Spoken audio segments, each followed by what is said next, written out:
प्रणाम नमस्ते। मैं हूँ BK नायक। आज आप लोग को एक मैथिली रोमांटिक सॉन्ग सुनाने जा रहा हूँ। अगर अच्छा लगे तो मेरे सॉन्ग को ज़्यादा से ज़्यादा शेयर कीजिएगा और मेरे चैनल को सब्सक्राइब जरूर कीजिएगा प्लीज।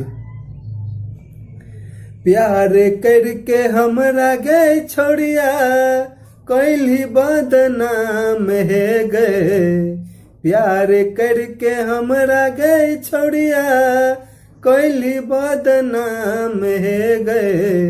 जाई के ससुरबा अब ने लिहा हमर नाम है गए।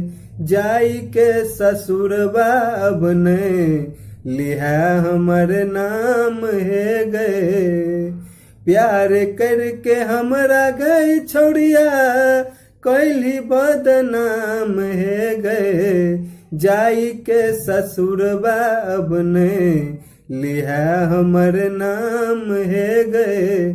जाई के ससुरबा अब ने लिहा हमर नाम है गए।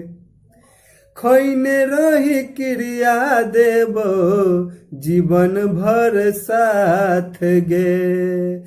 तब किया छोड़ के जाई छी जान हमर हाथ गे।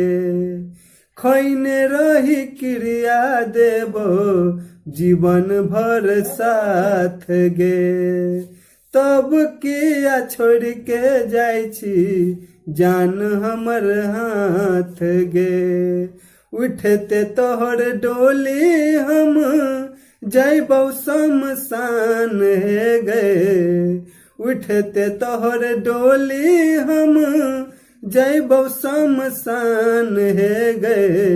जाई के ससुरबा अब ने लिहा हमर नाम है गए।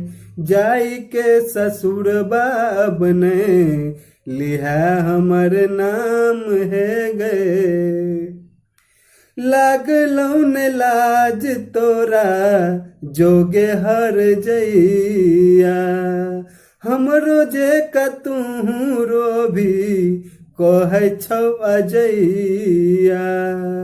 लागलौ ने लाज तोरा जोगे हर जइया। हमरो जे कतहु रोभी कहै छौ अजइया। BK के संगे पूरा कैली अरमान है गए। नायक के संगे पूरा कैली अरमान है गए। जाई के ससुरबा अब ने लिहा हमर नाम है गए। जाई के ससुरबा अब ने लिहा हमर नाम है गए।